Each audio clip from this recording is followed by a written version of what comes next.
Всем привет! Меня зовут Юра, Алиса? и вы на канале Шикаяма, где мы сегодня будем с вами обозревать доставку. Эту доставку мы выбрали не просто так. Это сам Варламов Илья готовит где-то там на своих дарк-китченах и постоянно рекламирует в своих выпусках всяких передач, новостей и не новостей, свою доставку. Мы решили открывать только кухню, экономить на аренде, экономить на зале, на официантах, на интерьерах, на всем остальном. И за счет этого делать максимально качественную еду с нормальными порциями, чтобы нам не приходилось выкручиваться, экономить от души. Делать от души и доставлять. И вкусно. И вот мы решили, что пришло время заказать. Это на самом деле было не так уж просто, как вам хочется, может показаться, потому что наш заказ несколько раз отменяли, нам приходилось его повторять. В итоге с горем пополам мы все-таки заказали то, что мы хотим. Первое, что хочется отметить, что ни разу не дешево, абсолютно ценник плюс-минус, как в среднестатистическом ресторане, да. Не сказать, что прям дорого, вовсе нет, но и есть всякие сервисы доставки, которые гораздо дешевле на самом деле. Но дело-то тут не в деньгах, вопрос-то здесь в качестве. Да? Да. Так вот, что же мы сегодня заказали? Давайте быстренько посмотрим и проверим сейчас, как мы любим сначала горячее, потому что оно остывает. А потом перейдем уже к холодному. Как обычно, мы нарушаем этот сакральный порядок. Что ж, первое, что я хочу отметить сразу, что мне очень понравилось. Все подписано. Каждое блюдо подписано. Если здесь гарнир и митболы, то здесь есть аннотация и к гарниру, и к митболам. Везде написан состав, дата изготовления, годен до, условия хранения, когда это упаковано, какой вес. Слушайте, это очень круто, на самом деле. Хочется отметить, что даже на приборах, даже на приборы они наклеили, когда изготовлено. Ну, конечно, срока годен до здесь нет, потому что это нормально, пластик не портится.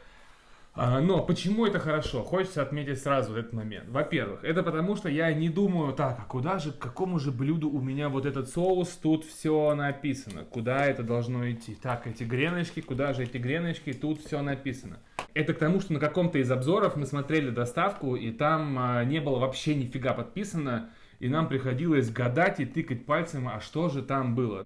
Также это хорошо и потому, что, ну, по крайней мере, это соответствует действующему законодательству и техническому регламенту, который должен соблюдаться, да. Варламов, красавчик, все соблюдает. Поехали. Первым делом мы будем пробовать суп куриный. Суп куриный, я так понимаю, что это вот он. Мне интересно, почему здесь написано carrots. Что это за морковки? Ну, ладно, наверное, это какая-то своя тема. Даже на пакете тоже написано carrots. Итак, суп куриный, здесь 300 граммов, он нам обошелся в 240 рублей, в 239, чтобы быть точным. На самом деле цена вполне себе приемлемая, но и суп не представляет из себя, по сути дела, ничего сверхинтересного. Продукты все там нам привычные и недорогие. Да-да-да-да-да-да. Сразу же измерим его температурку по-быстренькому. Здесь всего 39 градусов. Нам на самом деле везли заказ час. Сейчас я скажу. Час 40. На самом деле это долго. Нам обещали его привезти за час. Везли практически 2. Это плохо. Delivery Club минус балл. Что хочется отметить сразу же. Во-первых, здесь нету вот этого масла, плавающего на поверхности. Здесь вот видна куриная грудка. Здесь есть картошечка, лучок. Лук, морковка, к сожалению, не спассерованные. Это видно, что их сюда просто забросили. Но укропчик все выравнивает. И пахнет вкусненько. Вот, можно сказать, что здесь на самом деле достаточно много всяких наполнителей. Давайте скорее попробуем. Пахнет вкусненько, да, Алисочка, держи тебе ложечку. Пахнет вкусненько, пахнет укропчиком. Так, все берем. Нам нужно проверить курицу. Единственное, что грудка суховатая. грудку приходится жевать, это не очень приятно. Я бы ее лучше бы рвал на более мелкие кусочки, но что мне нравится, что все-таки ты видишь, что это настоящее мясо, настоящие овощи. Здесь по соли, по перцу, как по мне, все вообще прекрасно. Вот, и явно, что бульон натуральный, а не порошок. Это very big like. Вот что я бы сказал. Потому что есть рестораны достаточно дорогие, которые не гнушатся тем, чтобы в свои супы использовать порошковые бульоны. А теперь мы попробуем борщ. Отлично. Что же к борщу или к борщу, неважно, и как свекла и свекла, что же нам надо туда добавить? Сметану. Молодец, Алиса, все правильно. Знает толк девочка в борщах. О, ну борщ вообще very nice. Я так понимаю, что это говядинка. Здесь Красиво очень порезано. много всего. Да, смотрите, как аккуратненько все порезано. Мгм. Прям классная соломка. И видно, что люди стараются. Температура 45 градусов. Чтобы как бы вы понимали, нормальное блюдо, которое должно быть горячее, подается при температуре 65-68 градусов. Вот. Поэтому вот теперь вы примерно себе представляете, насколько блюдо холоднее, чем должно быть. Так, давай добавим сюда сметанку. Сметана 20%. Блин, как классно здесь все написано. Это мне так нравится. Здесь есть белки, жиры, углеводы. Все это расписано, это все очень круто. Вот тебе ложечка. Да, это все очень-очень хорошее подспорье для людей, которые следят за своим питанием. Они точно понимают, что в составе, какие аллергены, и что им можно, а что нельзя.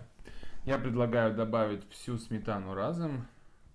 Ну, потому что тут ее достаточно мало. Пахнет вкусно. Конечно, к нему бы хотелось, чтобы сала какого-то, что ли, дали. Или кусочков бородинского хлеба, натертого чесноком. Итак, борщ нам с вами обошелся. 450 граммов борща за 347 рублей. Давай с мяской. Ну, борщ, мне кажется, что он какой-то сладенький немного. Но вкусный, мясо хорошее, ну, впрочем, лайк. Борщ ничего, он действительно слегка сладковат. Но и при этом чувствуется, что он и слегка кисловат. То есть я думаю, что, наверное, они чуть-чуть борщинули с уксусом и решили это дело как-то выровнять с помощью сахара. Как бы других у меня вариантов нету, что делать сахару здесь. Я бы понял, если бы был лук там спассерован и карамелизован. Здесь, конечно, сейчас не понять, где здесь лук, а где здесь капуста. Но я не вижу здесь никакой пассеровки, хотя она наверняка есть. Судя вот по этим капелькам жира, которые плавают наверху, это, скорее всего, жир от пассеровочки. Но здесь нет карамелизованного лука, и откуда взялась сладость, мне непонятно. Поэтому я делаю вывод, что сначала слегка борщинули с уксусом и решили все это дело выровнять с сахарком. В общем и целом, вкусный же борщ. Да. Вкусный борщ. Туда можно было бы чернослива добавить, да? Да. Было бы клево с черносливом. И вместо вот этой говядины она все-таки немного жестковата. Надо Ну да. жевать. Языка бы туда говяжьего. Вот это было бы вообще прям супер. Но тогда бы и цена была, извините, не 300, сколько там мы сказали, 47 рублей, да? Да, была бы она, наверное, рублей под 600. Может, 500. Может это быть и минимум. 500. Ну, давай попробуем напитки, чтобы Давай. не есть все в помятку. Умничка какая, все правильно говорит. Давай попробуем напить. Мы взяли тут есть всего два морса на выбор. Я на самом деле хотела взять его там кофе какой-то специальный в дрип-пакетах, но, к сожалению, этого кофе не было у него на Варламов есть. Клюквенный. Нет, это не Какой? клюква, это вишня, вишнево-смородиновый, а это брусника-облепиха. Давай вот этот без осадка, мы с вами поболтаем. На всякий случай. Давай, да. Тоже прикольно. А я пока налью себе. Пахнет Вот этот. облепихой. Единственное, что морсик, конечно, жидковат. Мы как-то были в ресторане Fish Point, и там они делают свои морсы, и прям морс густой. То есть ты его льешь и видишь, что морс густой. Я Давай, наоборот зайка. такой люблю. Такой больше любишь? Мгм. Кстати, ничего такое. Но вот этот вот морс, он облепиха есть, брусника Мне больше тоже, нравится. но все-таки хочется более яркого вкуса облепихи. Мне кажется, что они немножко пожадничали ягод на чан с водой. Ой, ты вот это вот попробуй. Вот этот вот более сладкий. Это вообще практически вода просто. Ну да. Скороститель. Что я тебе говорила. Да, ну реально, вот это вот повкуснее. Стоят они, по-моему, одинаково, каких-то не очень больших денег. Сейчас я вам скажу. Значит так, морс, облепиха, брусника 500 мл 140 рублей, а вишнево-смородиновый морс 169 рублей. При этом здесь однозначно как бы меньше ягод и вкуса, чем здесь. И облепиха дороже, чем вишня и брусника. Ну, то есть я не очень понимаю. Да, какой здесь у нас? Смородина. Чем вишня и смородина. Ну, блин, брусника и облепиха. И это вообще цены как-то непонятно. Ценообразование Варламова. Но... Следующее блюдо, которое нам попадается, это ИП Нусинова Наталья. Другая. Говяжьи щечки. Говяжьи щечки с картофельным пюре и винным соусом Варламов. Так что у них даже какой-то свой соус есть. И они нам обошлись в 637 рублей за 280 граммов. Вот это на самом деле достаточно недешево, хочу я вам сказать, потому что, ну, могли бы дать и побольше щечек, извините. Всего 280 граммов, из которых половина это картошка. Давайте мы первым делом мы проверим картошку. Так, картофельное пюре сделано не айс, можете сразу на это посмотреть. Картофельное пюре очень плотное, в нем нет никакой сливочности. По соли здесь тоже промах, соли нет. И попадаются комочки. В общем, пюре картофельное либо они не умеют делать, что скорее всего, либо они его сделали тяп-ляп, не протирая через сито, не заморачиваясь над сливочностью, не доводя до вкуса. Просто картошка, бульон из-под картошки, намяли это все толкушкой, плюхнули мне в тарелку и отправили. Да. Вот это вот. Сейчас попробуем мясо. Но картошка у меня уже оставила неприятное немножко впечатление. Давай, Алиса, ты пробуй. Да, я А я попробую здесь с их Ложечку. соусом. Как они сделали щеки. Касательно мяса. Хочется сказать, что в принципе щеки сделаны неплохо, но неплохо это не идеально.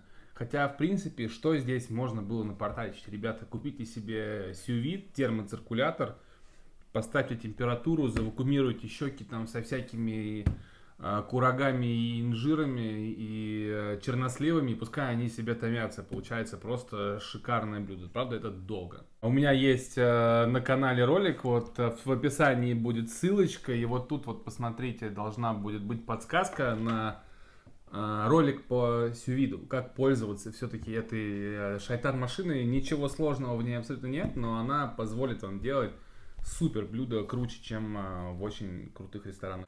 Мне, если честно, картошка больше, чем мясо понравилось. Ну, оставляет не очень приятное впечатление, особенно учитывая то, что я люблю говяжьи щеки и как бы знаю, как они должны быть приготовлены. Здесь на тройку. Вот из 5 на троечку. Дальше у нас блюдо спорное немного. Я думал, заказывать его или не заказывать. Это митболы с гарниром. А на гарнир я выбрал mac and cheese. Обожаю и то, и то. Сразу же у меня есть маленький комментарий. Итак, mac and cheese это не просто макароны с сыром. Это американское блюдо, которое делается из вчерашних макарон. Вот вчерашние макароны делается быстренький соус бешамель, там молоко, мука, сливочное масличко. И туда натирается много-много сыра чеддер, в идеале чеддер. Все это перемешивается с макарохами и отправляется запекаться. Образуется такая классная корочка, как на лазанье, знаете, когда сыр подзапекся. И это и есть mac and cheese. А вот это просто макарики с сыром. При этом сыр, я так понимаю, насыпали сначала, потом туда сверху навалили макариков. Это не mac and cheese, сразу хочу сказать, это просто макароны с сыром. Давайте попробуем, что же это за макароны. Я видела этот рецепт, и я это уже поняла. Так. Ну, единственное, что мне вот прям не нравится, что, ну, здесь 31 градус. Это смешно. Это уже прохладное блюдо. Ну, Мака- вкусно. Вкусно, макароны не разваренные, то есть они как бы сделаны нормально, судя по консистенции. Это не самые дешманские, а все-таки макароны из твердых сортов пшеницы. Давайте попробуем митбол, или как мы его все называем, фрикаделька. Да. Мне это блюдо понравилось не очень. Точнее, не очень понравилось. Я могу сказать, что, наверное, Степашка наш с удовольствием его съест. Я бы второй раз себе заказывать его однозначно не стал. Итак, следующее у нас на очереди. Кстати, сколько же стоили нам эти фрикадельки? Митболы с гарниром на выбор, здесь 340 грамм за 372 рубля. Интересно. Вполне так это дорого на самом деле для такой еды. Следующее у нас получается чиабатта с рваной свининой. Здесь 400 граммов за 445 рублей. Давайте посмотрим, как она выглядит. Ну, сбоку выглядит очень уныло. Давайте скинем вот это подобие крышечки. Ну, конечно, на фото это выглядело совсем по-другому. Это просто смех и позор. Ну, давайте я откушу, попробую. Я тоже хочу. Хотя, как бы, ну, вы сами видите, что выглядит это явно не на 400 рублей, а рублей на 150. Вообще не Руслан. Скорее на 99. Суховато. Свининой вообще просто кот наплакал. Чувствуется заправленная майонезом морковь, огурец, какой-то еще соус и сухая булка. И, собственно, все. Это вообще не стоит абсолютно ничьего внимания, поэтому я предлагаю здесь Мне понравилось. ничего не У нас ставить. сейчас на очереди идет. Салатики. Да, это у нас салат с лососем варламов. Да, салат с лососем у нас стоил 700 рублей, на секундочку, за 230 граммов. Вот это уже цена нормального салата в ресторане. Боже мой, не открывается. Давай я помогу. Соус, Это наконец. соус куда? Это соус к салату, скорее всего, к этому. Молодцы, что отправили соус к салату отдельно. Это как бы хороший тон. Куча авокадо, помидоры, лосось, огурец и какая-то еще зелень. Вид у лосося просто отвратительный. Но рыба не может выглядеть вот так. Но она не имеет на это за 700 рублей никакого права абсолютно.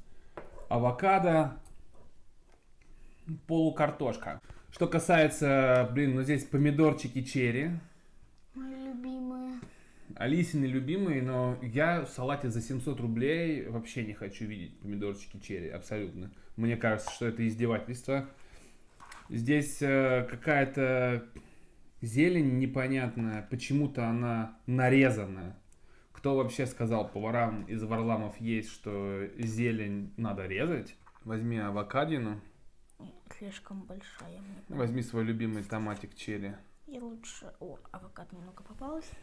Вот просто даже не пробуя этот салат, понимая, что это за заправка, себестоимость вот этой порции салата где-то рублей 25-30. Наверное, там кто-то скажет, здесь лосось и здесь, возможно, больше себестоимость. Но, ребята, вот обваливать лосось, вот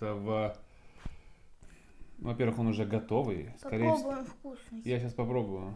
Ну, он такой, типа как на татаке, полусырой.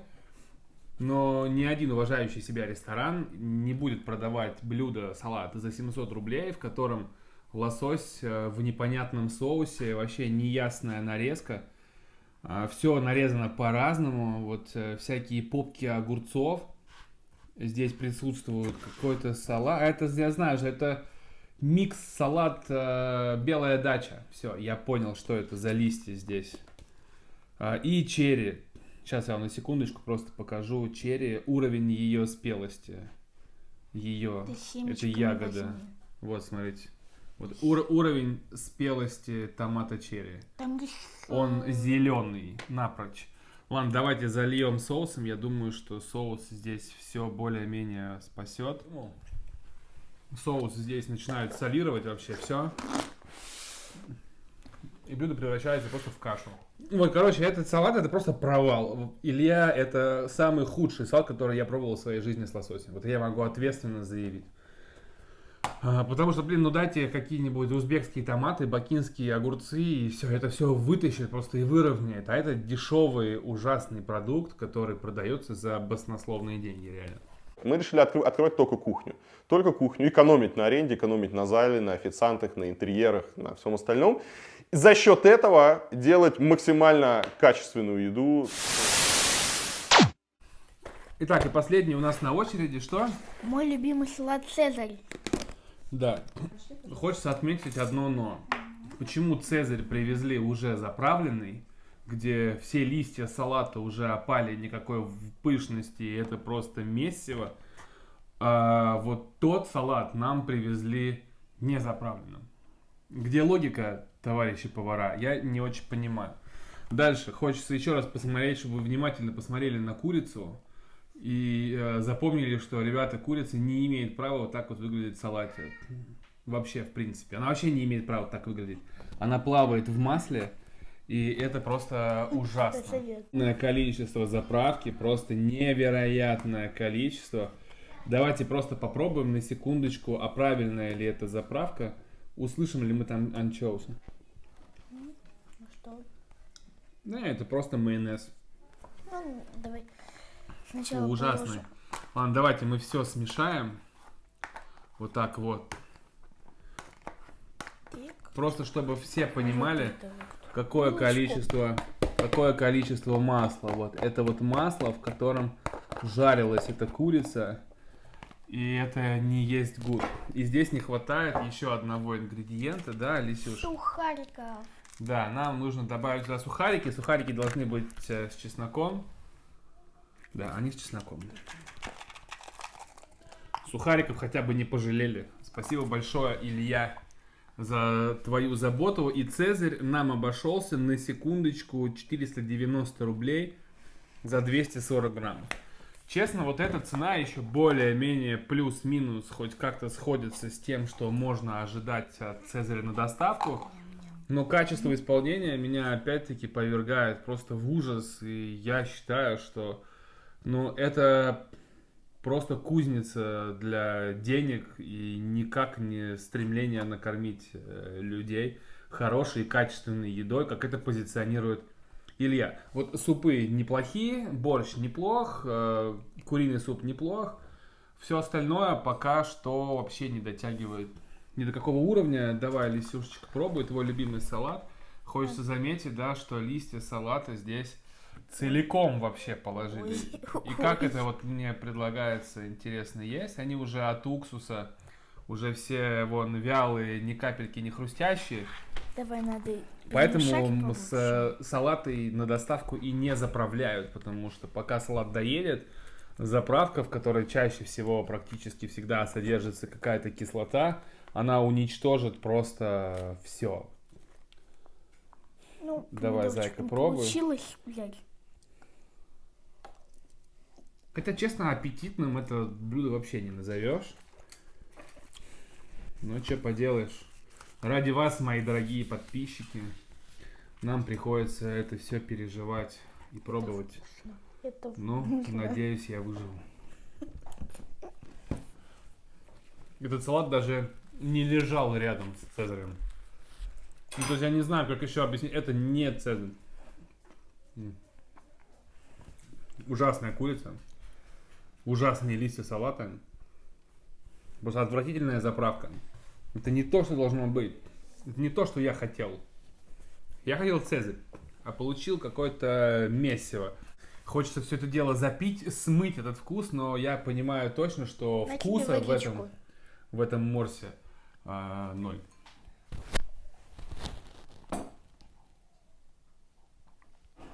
На вкус одно и то же, на самом деле. Я серьезно. То есть, если вы думаете, что я придираюсь, нет, я как бы объективно говорю свою точку зрения. Я второй раз у Варламова не закажу и никому рекомендовать не могу. Просто вот реально, пожалуйста, обратите внимание, если кто-то меня там из тех, кто делает этот бизнес, смотрит, обязательно поменяйте людей, которые отвечают у вас за кухню. Они уничтожат вашу прекрасную идею кормить вкусно людей на корню. Да, окей, ценник не как поход в ресторан, но вот это все нам обошлось в 3500 рублей, и как бы мне кажется, что заказав даже каких-нибудь суши на 3500 рублей, у меня еды было бы в 2 раза больше. А здесь вот мы имеем то, что имеем. Вот, я никого ни к чему не призываю, как бы это моя точка зрения, и я очень рад, что вы досмотрели до конца. Да, Алисен? Да. Поэтому мы вам говорим пока-пока, ставьте нам лайки, подписывайтесь на канал и не забывайте про колокольчик. До скорых встреч. Чтобы Пока. выпускать новые видео. Пока-пока.